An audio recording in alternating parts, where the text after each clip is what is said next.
Is Allah's glory limited? No. Exactly. But so he what's has complete control? Exactly. Yes. So what is stopping Allah's glory from breaking through the veil and just destroying everything? It's God. It's God. But I would claim, and for those who were present, Jesus Christ was a prophet. Was he just a prophet? He was just a prophet. According to the Like Quran? every other prophet who came before him, and every single the one prophet who came after him. So if you have, sorry, go ahead. Go ahead. I just want to ask him, Yes. because he was just a prophet. I was curious, which prophet in the Quran did the spirit of Allah was blown into was blown to produce him? I'm just curious. Adam? Adam, he was blown. Yes. God blew of his spirit into Adam. And so the example to Jesus is like Adam. They say Jesus had no father, so he must be God.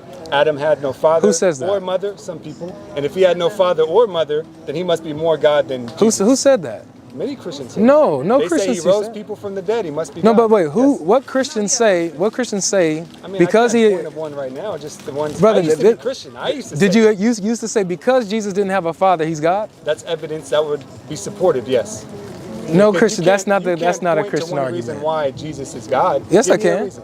Because he claimed to be God. Because he claimed to be. Well, we And- would reject that first and foremost. Okay. So that's like circular reasoning. He's God because he claimed to be, and he claimed to be because he Oh, is. but he proved it. So what's his proof? Okay, so his You would proof. have to go to the miracles. Okay, so let's be explicit here. Yes. So if he's a prophet, Yes. he would never claim to be, like, for example, he would never claim to share any of the names of Allah, right? He would never claim that. Exactly. So if Jesus, being the truthful prophet that he is, he'll never claim that. would But never. if he's also, he would never lie, he would never commit blasphemy. Absolutely. So if he himself claims to be God, Yes. we have credence to. So we have. You said you used to be Christian. Yes. So, you believe that God is Father, Son, and Spirit? Do I believe that God? No, I don't believe that. But when you were Yes, So I you believe believed it. it? Yes, So you have. So but I came to my own understanding and I had to reject it so like for example, you because have it's not substantiated. Yes, by what? by reality. Be reality. Wait. Own understanding? Yes, or you could say God. So guided me what? to So it. what is the reality that give you the reason that the Trinity does not fit reality? If you were to just take the whole entire book, Uh-huh. first and foremost, the Jews don't believe that Jesus Christ is God. Do you believe that? Some Jews, not all. I've never met a Jew. You got that said- you got Messianic Jews, bro. Huh? Would that be valid? No, I'm in If you agreement. said- This is if my you're point. saying, if you're on that premise, is the Jews that believe But that Jews Jesus is God? Jews preceded Jesus Christ, and I'm saying they don't believe that he's God. Some of them do. And nor did they ever believe that God was three, but they just said he was one. Yes, they Because did. 1 + 1 = 3. Wait, where but you- where one you- equals 1, Grant, where and you- 1 cannot equal 3. Grant, where are you getting this from? You're saying that the Jews believed that there was 3 gods? No, I Or didn't. that So God wait, was so tripartite? time out. So there's a lot of straw men in these assertions. Yes. We don't believe in 3 gods. Okay. And this claim that the Jews were Unitarians all throughout their religion, that's not true. Okay. Have you heard of the 2 powers of heaven? What is it? They believe that God, there was a multi-personal being sharing this nature. So this one God is multi-personal. That's what they taught. You heard of the Ancient of Days and the Son of Man in Daniel 7? They believe that the Son of Man, approaching the Ancient of Days, is a divine person sharing the same nature as the Ancient of Days. So up to Jesus Christ, This was taught. I've never heard of anywhere that Jews said God is in fact 3 parts. He's not just a single part. No Christian says God is 3 parts. No, 3 parts in 1. Nobody says 3 parts. We don't believe God is in Jesus, parts. Father, the Son, the Holy Spirit. Not parts. He's one made of 3 different parts. No, how bro. would you say So it? good. So However you frame it, you're not going to find that before the Christians made that claim. that's not true. And we believe Jesus Christ did not make that claim. He made the same claim as those who preceded him. Where do you get that And from? we Where do you say, get that from? You said Yeah, for yeah, where Christians, you know that Jesus says him and the Father are one. and we say Muhammad and God are one in their message. Please Not watch. literally. Just watch. So They're not literally one. just for example, if Because Jesus Christ defecated, he ate food because he was imperfect, he needed caloric energy. Took on a human God form. doesn't need these things. took on a human form. And you can't say he took it on human form because he needed to learn what it's like to be human. That, God is I didn't say all-knowing. that. I didn't say that. So why did he take human So form? thank you. Yes. The best thing to do is to be like, why do you think that this happened? Why do you believe No, that? I know, Like but don't. go ahead. But you just said we believe that he took on human form to learn what it's like to be human. No Christian believes that. No that. Christian believes that. You never hear that No, speak no of a informed. Christian No, man. let me. No, please, brother, please. No informed Christian would say that. No informed Christian. Fair. We believe that Jesus became human Yes. because he had to live the life that we couldn't. He had to uphold the law that we couldn't so that he can substitute himself by taking on the wrath of God in our place. That's why he became human. That's the biblical reason. So if any Christian is uninformed saying we believe that Jesus became human because he had to learn to be what it's like to be human, that's incorrect. It's an uninformed. So we Who believe. committed the first sin? No, brother, like let me We're gonna agree that sin came through man, right? Adam. no, let me roll with this, sin left brother, man brother, with please, Jesus. brother, please, let me roll with this because we're talking about I the give claims my of Jesus. Yeah, of course. So in the Quran, in the Holy Quran, God says they did not give God his true appraisal, like his true value and worth. So on the one Says that hand, in the you Bible said, too. okay, so on the one hand you said God is almighty, he's all powerful, he can't be weak and all these things. And then in the same statement you say, yet he came in human form, he died, he was spat on and belittled in this way. God is above this in our belief. He cannot do these types of things because he is imperfect, and he can't be imperfect, not even for a moment, let alone a whole lifetime. Really, what is it? What do you mean by imperfect? Human form is imperfect So- by so nature you- because we're limited by a body. Okay, so you believe that God cannot limit himself freely? God cannot limit himself because he's all perfect. Okay, do you believe that Allah has a veil? That God has a veil. Yeah. What do you mean by veil? Does God have a veil, something that blocks him and his nature and divides it from him and creation, separates him from creation? I don't know if I can't answer that question. Okay. I don't know. That's fair. Grant, I really appreciate Yes. you, bro. You're honest. Yes. So, there's a hadith that says that Allah has a veil. And even the Quran talks about it too. But let me just show you the hadith really quick because We're it going gives. to get back to how God could be. We're talking about if God can freely limit himself if he wants to. Right. Like if he can restrain his infinite power for something he wants to do. Okay, so you're saying you don't believe God can do that. So I'm trying to show you that that's inconsistent with Islam. Yeah, okay. Okay, so in let me get this hadith for you really quick. So this will show. Go ahead. Is the veil veiling us or veiling him? Those are two different things. I think- like some windows, like maybe you could see through, but you can't get the other way. So what do you mean by veil? Yeah, so I'll show you. I'll show you what it means. So this is Do we have a time limit? We should probably wrap up in like 10, 15 minutes. Okay. okay. I appreciate the conversation, man. So Sunan Ibn Majah, 196, greatest Sahih. Okay, the Messenger of Allah said, "Allah does not sleep, and is not befitting for him that he should sleep. He lowers the scales and raises them. His veil is light." And light is power. Right, but E equals MC squared. Light is power. no, but pay attention to this. Yes. Is light created? Yes. So Allah veils himself in a created thing, With power. but it's a created thing, right? I have a hard time following what you're trying to, the context you're trying to say. So let's Yes. continue. So his veil is light, Yes. and if he Nur Yep, would nur. be the word. Yes, for light. Yes, Nur light. is like it's light, bro. It's divine. it's just like- it's not just It's light. No, it's not just like any light, like artificial light or this light from the sun. Nur is something different.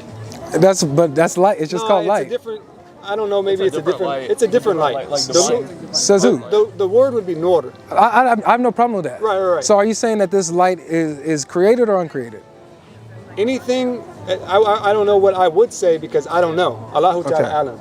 Okay. But if it's a part of God, then it's uncreated. by definition. So you would think that okay. But so, I don't know if it. I don't know. Okay. So look. So that's a good. You said if Yes. it's a part of God, then it's uncreated. Uncreated. So I'm going to show you that it's not a part of God. Okay. So he says, if he were to remove it, so it's something that can be removed. I would say it's a part of God because God is An-Nur. It's one of his names, I believe. So can he remove his light? Could he remove his light? Mm-hmm. In which way? That he any way he wants. Can he just remove his light? He is Ar-Rahman Ar-Rahim, the most merciful, the most kind, but to some people he removes his mercy. I'm not saying mercy. No, Can so he? I would say yes, Yes, he can remove his light. as far as I could tell. Do you believe his light is infinite? Do I believe anything that comes from God is infinite? The answer is anything that comes from God is infinite. Mm-hmm. Beautiful. Which is under the same pretext why I said Jesus can't be God, because Jesus is not infinite. So let's just take this for example now. Yes. So the light is part of God, you said. So the light is infinite, and it's also something that can be removed. Allah can temporarily remove the light. This is something that's infinite. He can limit this The light. thing about light is this, is there's all kind of light, let's say like electromagnetic on the spectrum. They're there, but it's our limited perception and our abilities of sight. Forget our No, perception. my point is this. Just because it's a veil doesn't mean it's limiting him, but rather we're limited from him. Let me But show you're you. saying somehow it's the other way around. I'm gonna show you how. Yes. So look, it says, if he were to remove it, the Yes. veil of light, the glory of his face would burn everything in creation. That's true. So the light, this glory, the veil is withholding Allah's glory from destroying everything. So is Allah's glory limited? No. Exactly. But But so he what's has complete control. exactly? Yes. So what is stopping Allah's glory from breaking through the veil and just destroying everything? His will. Exactly. So he Yes. can will to restrain his glory and his infinite I wouldn't say attribute. it's restrained. But it is because it's okay. So what's stopping again? Yes. What's stopping it from breaking through the veil and just destroying everything? It's a far stretch to say on the one hand, like, because I already gave you the example, God is merciful, he's most kind. Nonetheless, he decides to withhold his mercy from other people, but that doesn't mean that he doesn't have the attribute of being merciful. Yeah. So, but we're not talking And about so mercy. just because I decide not to destroy you at this moment, doesn't mean that I don't have the power or the attribute of being a destroyer. Exactly. Yes. Or let's do an even simpler example. Yes. Let's say you have knockout power. Yes. You punch me in the face, but you hold back so you don't but then knock I me wouldn't out. have perfect knockout power. No, you do. Because if I have perfect knockout power, every time I punch you, you're gonna get knocked out. But unless- if I don't punch you, then No, you're no. gonna get Listen to knocked out. listen to the argument. You have the power to knock me out, but you choose to only punch me to in a certain extent that it doesn't knock me out. The problem with that, You get it? yeah, this is human beings. So you can limit the power that you Sure, put I out. can. Yes. So can God, if he wanted to, well, it shows that he's doing it. God is withholding that glory from breaking through the veil and destroying everything. Would you agree? I would say this, that the far stretch is trying to use finite minds to understand some things that are infinite in nature. And so you're trying, it's like a far stretch. So then And- why go against the incarnation of Christ? Because it's self-evidently contradictory. How? I already explained how. But so, no, Because hold on, time out. Greg, there's- this yes. is interesting. If so I were to say there's three of us here, but three of us are one, you would understand what I mean. Like, oh, we're all one, like we're one group. Like, no. We're literally like, we're one. Like, well, one in what kind no, of way? exactly. And so one of the points I say itself contradictory is one cannot equal three. No, so no one, just like you just said, and we're kind of getting off the point. I'm gonna address this, but then go back, okay? Just as you said, us three are one. You agree. You, by your example, show that you're three in one sense, while one in another. Like three of you, three persons here, but one Yes, group. But we're separated. Sure. Yes. So you have in one sense where you're three, in another sense that you're one. Yes. So we're not saying as Christians when it comes to the Trinity that we're saying that one equals three. Like we're not saying God is one in the same sense that he's three. We're saying that he's three persons, one being two different categories. Right. So three persons with three different personalities. three distinct persons. Right. So three personalities. Because if you're a person, Three- you've got a distinct personality. sure. And so, hold on. personalities are not the same. I agree. That's what we say. So they're not the same. They're not the same person. Right. And with So, different but going personalities. no, hold on. Going back to the incarnation of Christ. When we talked Can I ask you a about question wait, about wait, power? Okay, wait. okay. I'm being rude. Okay, Yeah. so but when you said when we're pressing this here, Yeah. you was willing to say, you know what? I don't think it's fair for us to press on and try to figure out and boggle down the infinite with our finite minds. Yes. So you didn't like reject it or object to it because of your finite mind not being able to understand how this is happening. But when it came to Christ, you have no problem rejecting the incarnation Yeah. and objecting to it, even though this is something that's infinite Right. and beyond our understanding that's taking place. Why don't you have that same position when Right. it comes to the incarnation? Because I already explained that human beings have weakness. We need food, we need water, we have waste in our body. We need to rid ourselves of the waste. God is free of all these things that limit humans in this way. So you can't say God came in human form and maintained this infinitude, I guess would be the word. Yeah. He ate food and he drank water and made himself, by the way, Oh, sorry, I don't mean to. limited and finite. I want to ask you a question real quick. If God wanted to destroy everything in creation, Yep. including Jesus Christ, who would stop him? I don't know if you want this. Jesus Christ is God, so he can't be destroyed. All right, thank you. So God is limited, and he can't. And if Jesus wanted to No, destroy God, no. This is like asking Right. what you brought it with the brother. You was like, is there such thing as a triangle of 4 sides? Like this is literally a contradiction within the question. Logic.